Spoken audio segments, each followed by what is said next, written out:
امین جعفری صاحب، سب سے پہلے تو ہندوستان میں آپ کا استقبال کرتا ہوں، اور پہلا سوال یہی ہے کہ جو یہ 3 روزہ قومی یہ بین الاقوامی جو سیمینار تھا، جس کا موضوع ہی یہی تھا 200 سالہ اردو صحافت، تو پہلے تو یہ بتائیے 3 روزہ کیسا رہا آپ کا تجربہ، یہ 3 روز کا جو تھا یہاں پہ؟ صاحب، ایک تو میرے لیے ذاتی طور پر ایک بہت بڑا سنگ میل ہے. میں ہندوستان آیا ہوں 68 سال کے بعد، آفٹر 68 ایئرس. میں انگلش کا جملہ بول رہا ہوں، عادتاً کینیڈا میں قیام ہے سے دراز سے، تو ظاہر ہے کہ مجھے تو بے تحاشا خوشی ہے. میری پیدائش بھرتپور کی ہے، میری بیگم کی پیدائش لکھنؤ کی ہے. یہ تو تھا بھارت میں آنے کا. یہاں پر بہت اچھے لوگوں سے ملاقات ہوئی، پرانی زمین کو دیکھ کے خوشی ہوئی، اور یہ خوشی جو ہے یہ خالی جسمانی نہیں، ایک روحانی خوشی ہے. آپ حوالہ ہے دوسرا آپ کا صحافت کا اس گفتگو میں. دیکھیے، صحافت کے اوپر ایک بڑی عجیب سی بات ہے کہ ہر آدمی کوشش کرتا ہے کوئی نئی بات کہہ دے.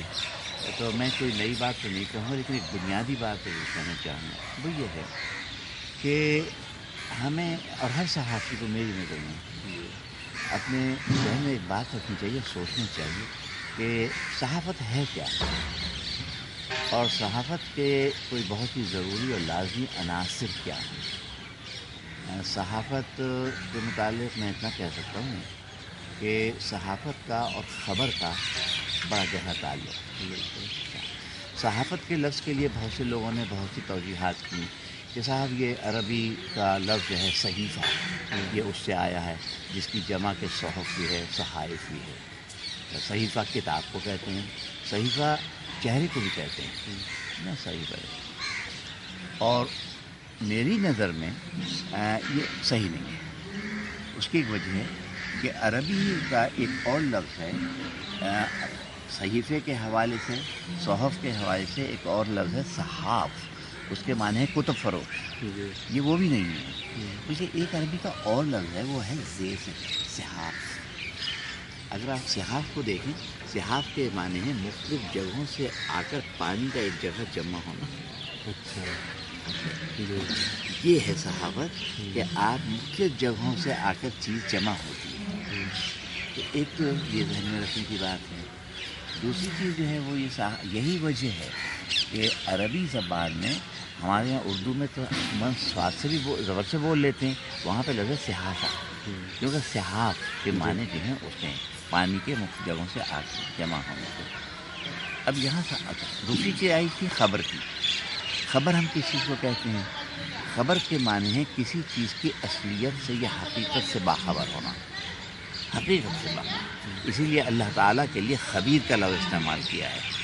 وہ اصل جاننے والا ہے، وہ حقیقت جاننے والا ہے. اب ان دو چیزوں کو اگر ہم ذہن میں رکھتے ہیں تو میرے خیال میں ایک صحافی کی پہلی اخلاقی ذمہ داری یہ ہو جاتی ہے کہ ایک تو مختلف جگہوں سے چیز حاصل جو کی ہے وہی چیز پہنچائے، ملاوٹ نہ کرے، تبدیلی نہ کرے. اور دوسری چیز یہ ہے کہ اس کے لیے خبر کی حقیقت سے واقف ہونا بڑا ضروری ہے. اب اگر یہ دو چیزیں ہیں ذہن میں تو صحافت اپنا کردار پورا کر رہی ہے. اب یہ ایک علیحدہ بات ہے، اور یہی وجہ ہے کہ شروع کے جو صحافی تھے ہمارے آباء و اجداد میں، بزرگوں میں، ان کے کیریکٹر میں، ان کے کردار میں یہ دو چیزیں بسی ہوئی تھیں. اس کی بنا پر انہوں نے سمجھوتا نہیں کیا. اور یہ تو ایسی بنیادی چیز ہے کہ اگر یہ کسی کے ذہن میں ہے اور گھٹی میں پڑ جائے تو سمجھوتا کرے گا. یعنی تو چکی کی مشقت بھی جاری رہی. یہ انہی چیزوں کا نتیجہ تھا، ہے نا، کہ اپنے اقدار کو نہیں قربان کیا کسی صورت میں.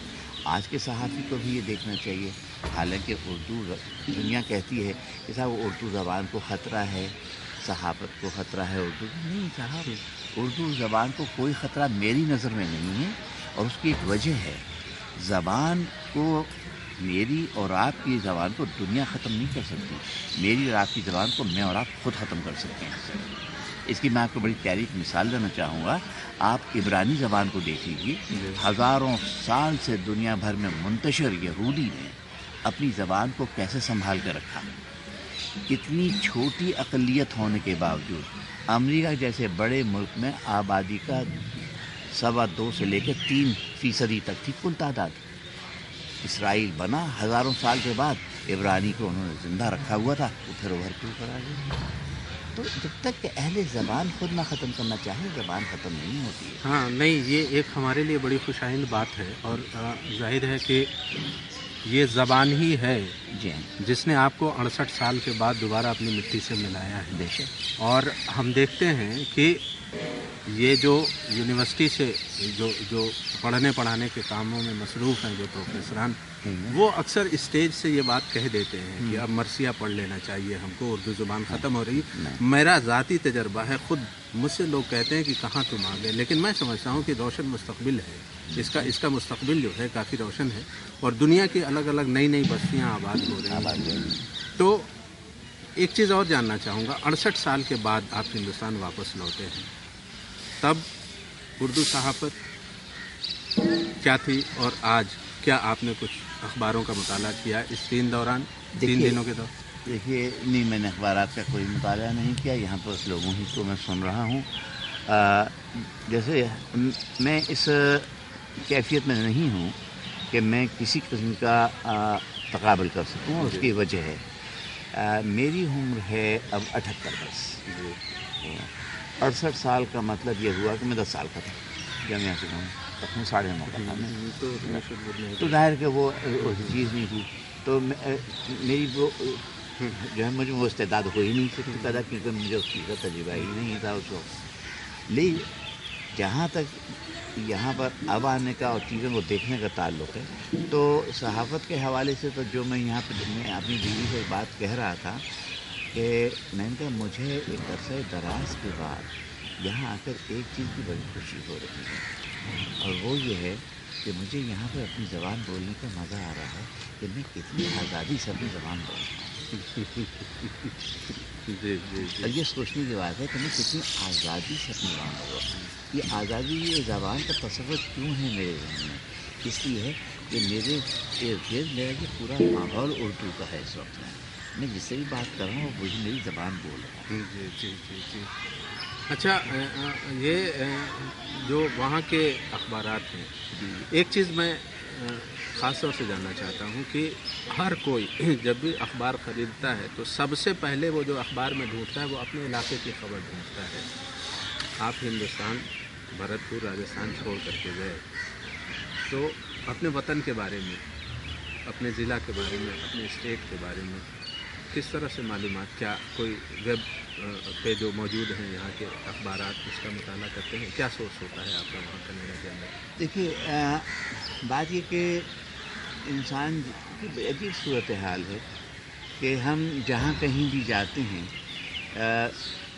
طرز فکر میں تبدیلی تو آتی ہے بھیا، ہر صورت میں آتی ہے.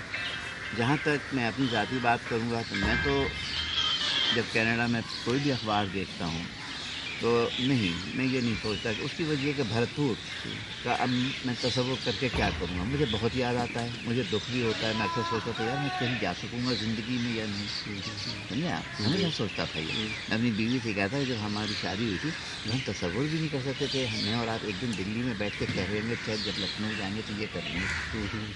ہاں، یہ گفتگو بہت بڑی چیز ہے. تو نہیں، یہ خیال تو نہیں آتا. لیکن چونکہ کینیڈا میں ہیں ہم لوگ، اب ہمیں وہاں پر اپنی بقا کسے کریں.